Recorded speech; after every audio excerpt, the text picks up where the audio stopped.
A contemporary reading, Awakening to Our True Self by Richard Rohr. Rami Shapiro says, the term perennial philosophy refers to a fourfold realization. Firstly, there is only one reality.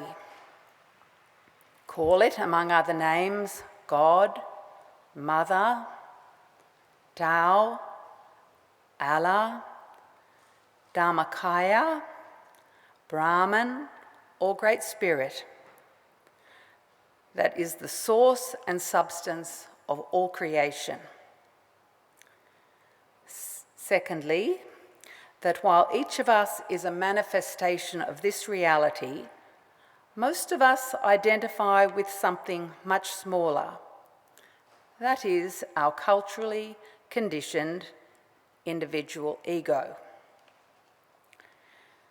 Thirdly, that this identification with the smaller self gives rise to needless anxiety, unnecessary suffering, and cross-cultural competition and violence.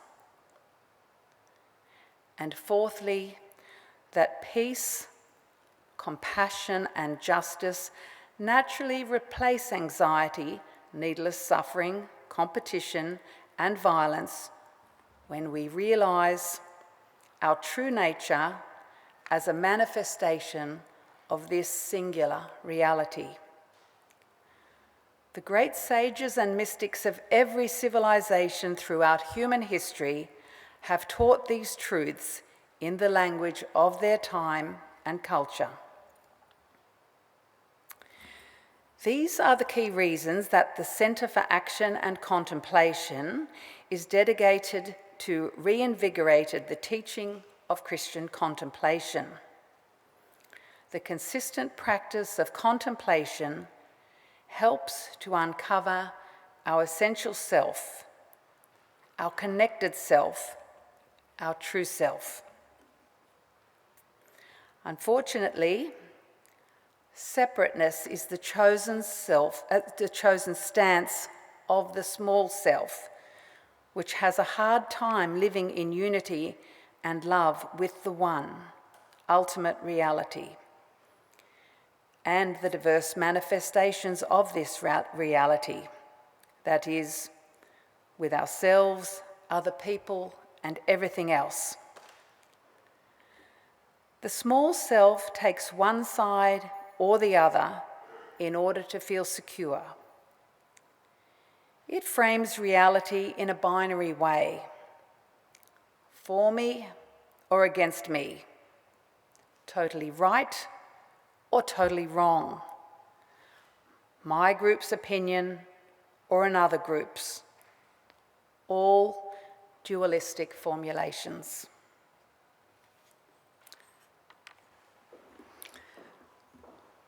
A reading from the Gospel of Mark. But in those days after that suffering, the sun will be darkened, and the moon will not give its light, and the stars will be falling from heaven, and the powers in the heavens will be shaken.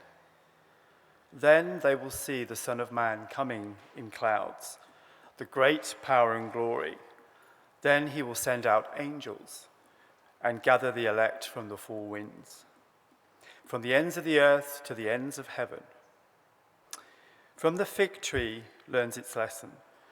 As soon as its branches becomes tender and puts forth its leaves, you will know summer is near. So also, when you see these things taking place, you know that he is near, at the very gates.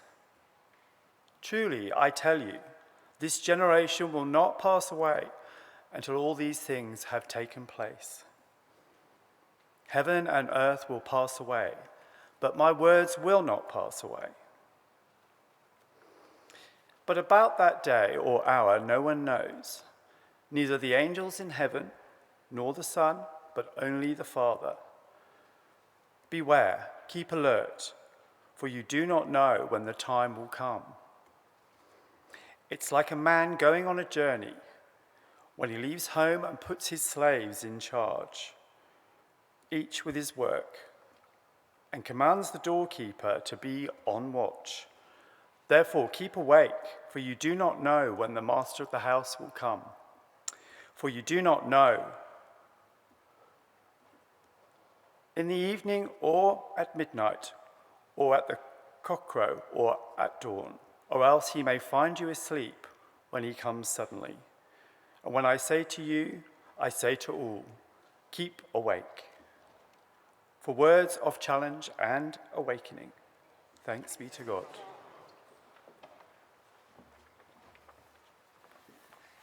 May I speak in the name of God, our strength and our Redeemer. Amen. Wake up! Keep awake. They're familiar injunctions in Advent. But what do they mean to us today? What are we to wake up to? And for what is it that we keep awake? At the heart of the Advent and Christmas mysteries is not Santa, it's not snow, it's not even a baby. It's a call to transformation. Transformation. An invitation to awaken, to recognize what's really going on in ourselves and in our wider world.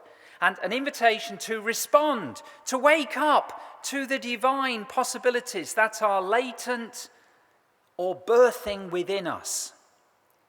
So whether it be through stories and images of wonder and imagination, like the Christmas angels or the Magi, or in today's gospel challenge to see beneath the changes and chances of our immediate existence, we are being invited into transformation, the ever-transforming power of divine love and awakening. This is the heart of the perennial philosophy, as we heard from Richard Rohr. It's the heart of our faith.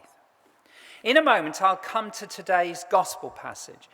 But as we continue to journey in this Advent season with Kerry Holland's exhibition in our midst, I want to reflect just a little bit more on the journey of Mary and Elizabeth in the transformative time that they spent together during pregnancy. Pregnancy, extraordinary transformative time. This has made me wonder, who have each of us walked with during transformative times? Good ones and not so good ones in our lives. Who are the people who have been, like Elizabeth and Mary to one another, our companions in times of joyful or difficult times of pregnancy and new life? Because it's good to reflect and give thanks at this time for them. Now, I'm going to embarrass them, but I don't mind, really. One of my companions in recent years is a wonderful fellow transgender friend from Melbourne who's with us today. We met when we, as it were pregnant with our gender affirmations in a process of giving birth to the new life and potential that was latent within each of us. And since then, we've travelled together through the highs and the lows of living as transgender people in our days, including being involved in supporting others in various spaces. For example, earlier this year in a radio broadcast together, where we shared in seeking to share some light, and because Michelle is like me, a wee bit of challenge as well. Now, I've thought of my friend particularly this week because she had some challenging things to walk with other trans people. And also because we've been able to spend a little time here in Sydney. But also because they've helped teach me something about the gifts of their own Buddhist tradition and how it may help shed light and accompany our own Christian tradition. Now, one aspect of my friend's spiritual gifting to me is represented in the picture, striking picture, isn't it, on the front of our liturgy sheet today. It's a composite of two figures, well, three really. One a European Christian and one a Chinese Buddhist statue. They're both from a similar era, and each now are in the Metropolitan Museum of Art in New York.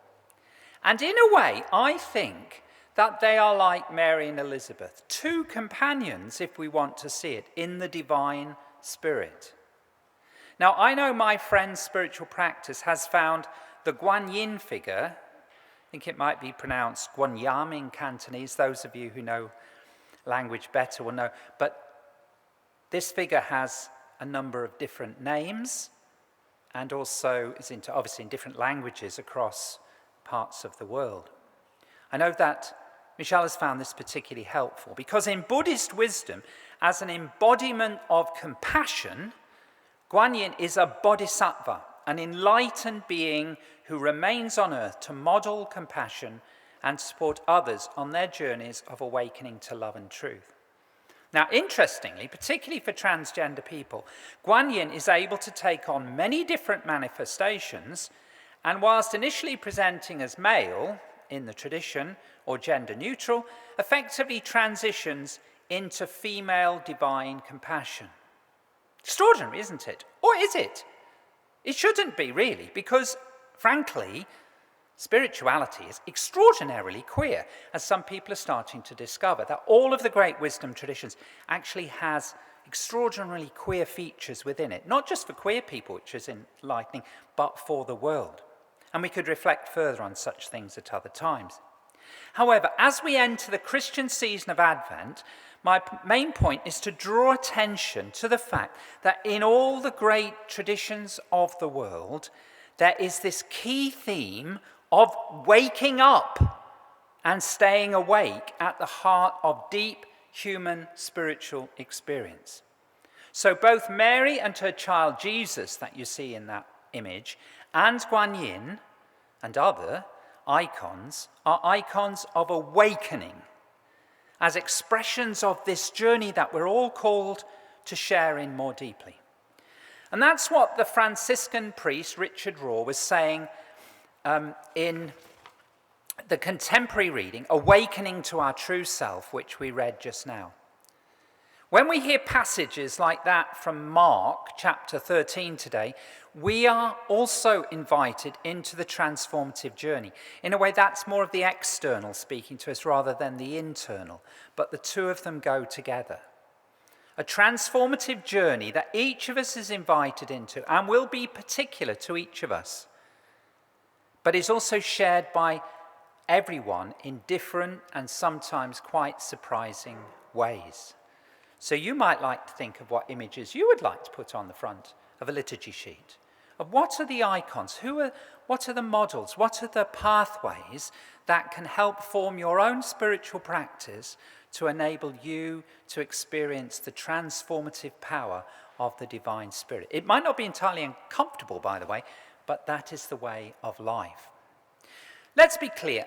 Like Richard Rohr, I am certainly not saying that all wisdom traditions are the same, any more than Mary and Guanyin as embodiments of compassion are the same. They're not. We don't help ourselves by trying to conflate faith traditions or by reducing them to apparent similarities. Because like every human being, every wisdom tradition is unique, and it's also extraordinarily multifaceted, and each carries great strengths and also potential pitfalls. But where they are life-giving, they flow from this same ultimate source of transformation and enable deep compassion. So in that sense, each great wisdom tradition is like a path, a pathway or pathways of transformation. In Christianity, we tend to call this transformative pathway and power salvation, born of the Greek word metanoia. That's the Greek word you'll find in the scriptures. And you know what it means? It means literally changing mind. Changing mind. Now, we often call it repentance, conversion, or turning around, but that's what it's about. Or as in Advent, waking up and keeping awake. That's what it means to be a Christian, to keep awake, to wake up and keep awake. It's not a competition with others. It's about us and about the impact we make with others in the world. Now, in Buddhism, this pathway of transformation is more likely to be named as enlightenment, born of satori, that is, awakening. Or in Zen Buddhism, kensho, seeing into our true nature, restoring the true mind, finding the original mind, the pure mind. That is, as Richard Rohr put it, awakening to our true selves. Can you see what's being said here? It may not be entirely comfortable, as I say, but this is our calling and our pathway of transformation, as it was and is that of Mary and Jesus and of Guan Yin and the Buddha and anything and everything that points us to the deepest mysteries of being and becoming. Which brings us to today's gospel, which at first sight might seem to be a long way away from these images of compassion, embodied in these figures of Mary and Jesus, Guan Yin and the Buddha. That, however, and it's not helped, is it? Let's be honest, because some Christians have and continue to interpret these gospel passages within rather restrictive and even judgmental frameworks. Sometimes this involves seeking, I don't know how many Jehovah's Witnesses you've met. I used to walk about in London, years ago when I was quite young, with a dog collar on, and I used to get stopped by these Jehovah's Witnesses, and they still try and convert me using these particular passages. Because they would say these passages predict the end of the world, as well as justify certain moral and cultural stances. But instead, what I'd suggest to you is that we are best to read this in terms of the big picture, of what is the heart of our faith, as I've described it. It's another way of encouraging us to wake up to life's realities and to focus on compassion, not fearful reaction. That's what this text is trying to do, like all the best texts of the Bible, is to cultivate this spirit of awakening and compassion, not to be afraid of life or afraid of other things, but to find our true life salvation or enlightenment, if you prefer, through this participation in the transformative spirit. Today's passage is drawn from that part of Mark's Gospel, which is sometimes called the Little Apocalypse. And there's a few other passages in the Bible that are a bit like this. But it's a very striking passage in Mark's Gospel. It has a particular context. Always context. Look at context always when you get a sacred text. Particular context in its own time and place, and it can be misused.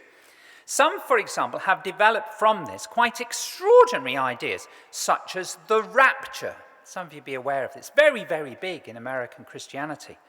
But it's actually a quite recent idea in Christian history. It only goes back to the 1830s. That's how shallow so much of contemporary Christianity is. It's been promoted by some elements of American evangelicalism who see that the second coming of Christ, as they see it, will be ushered in by various disasters, and the godly alone will be taken up into heavenly bliss from among the rest of creation. Now, I have to say, admittedly, it is a pretty good way of helping people to wake up and make a choice about how they want to live their lives. Quite dramatic. And if you want to use it as a sort of melodramatic device, probably there might be something in it. But thankfully, mainstream Christianity, which we're often about to betray, I think, as Christians, has resisted going down that particular rabbit hole.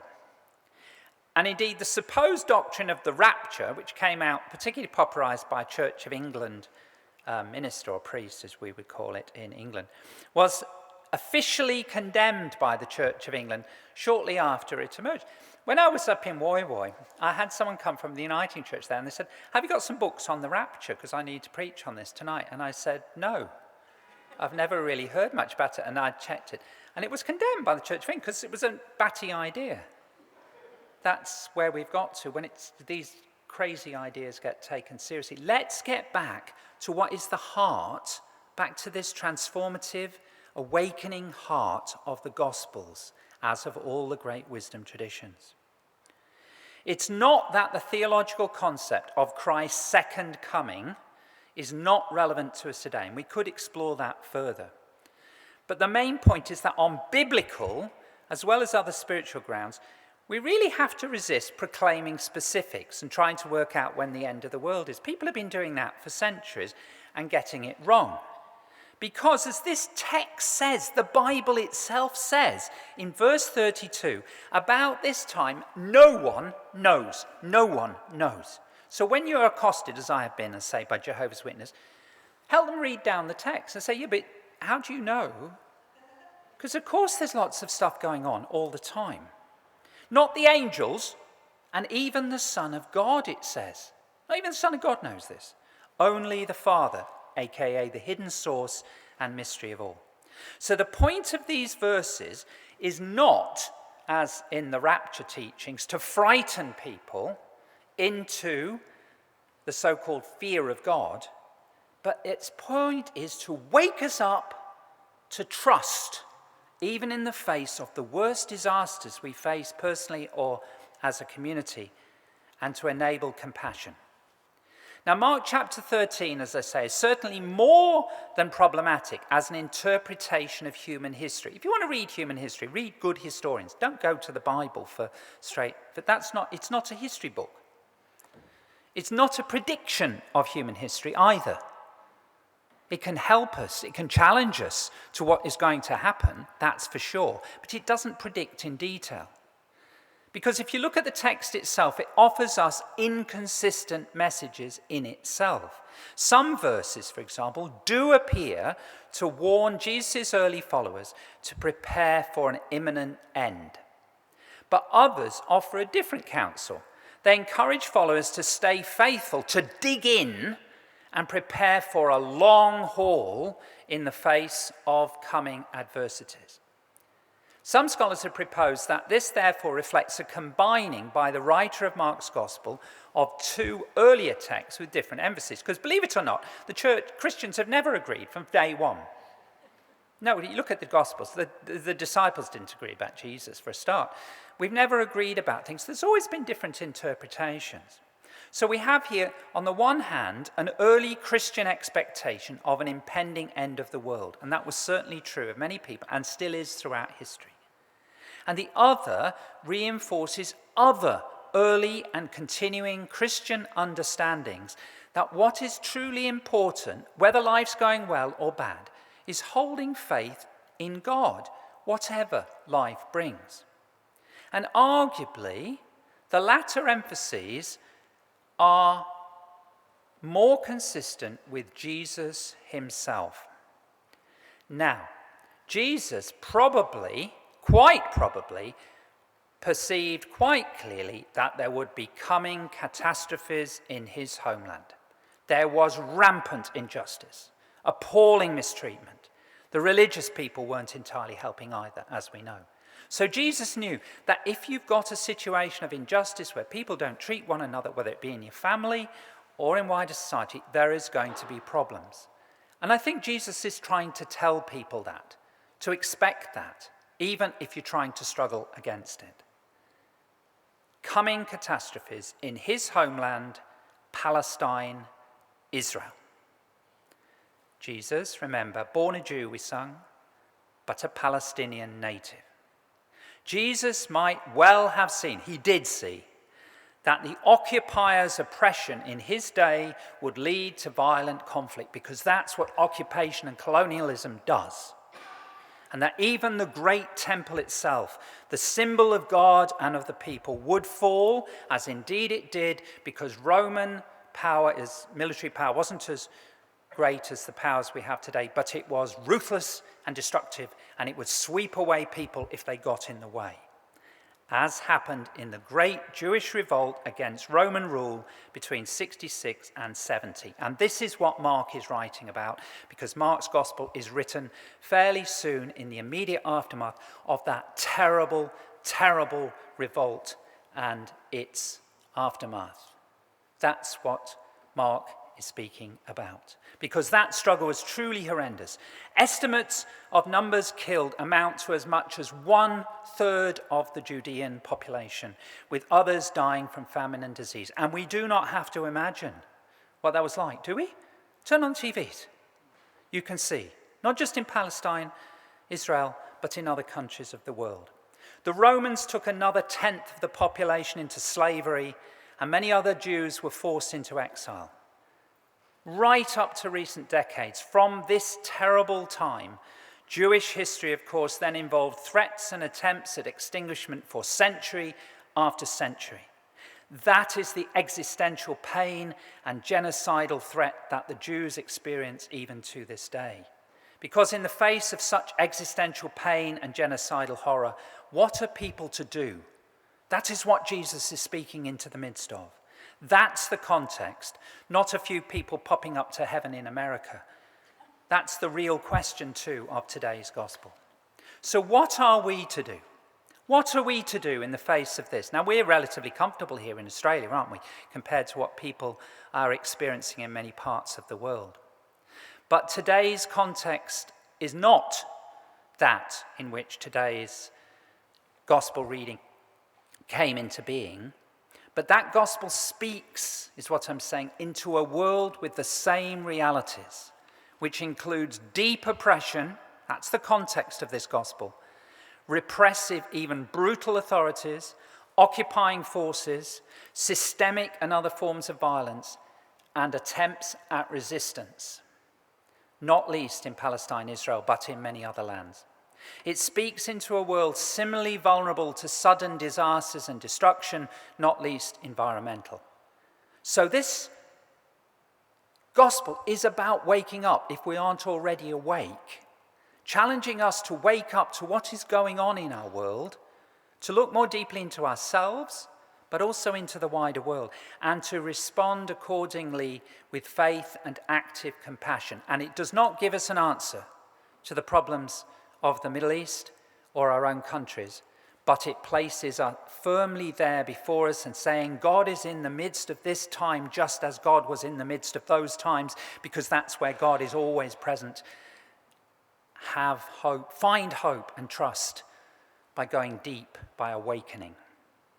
So as with other parts of the Bible and other religious aids, we need to be wary of drawing straightforward lessons and messages from today's text, or using it to promote our own particular personal or tribal concerns, fears, and fantasies.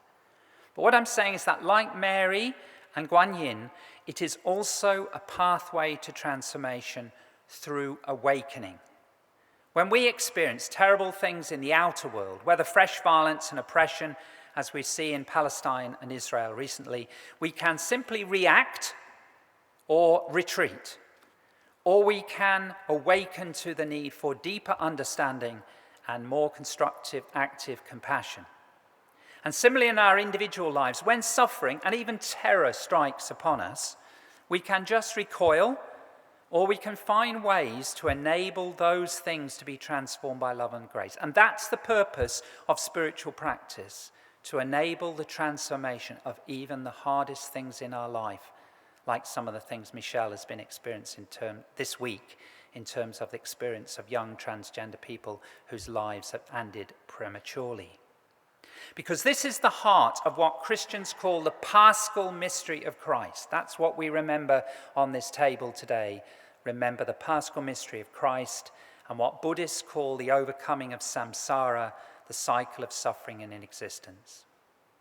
So may we therefore, this is my prayer, find good companions in our own journeys and wake up to the deeper meaning and mysteries of life, so that we may hold faith and grow in compassion together, being ever more transformed and sharing in the loving transformation of the world. Even in the midst of great trials, may love be nurtured and born afresh in us and in our world this Advent and into the future, a future which remains uncertain, but which is always accompanied and underpinned by divine love. In the name of Jesus, a Palestinian Jew, born among us in Mary, in all that bears divine compassion. Amen.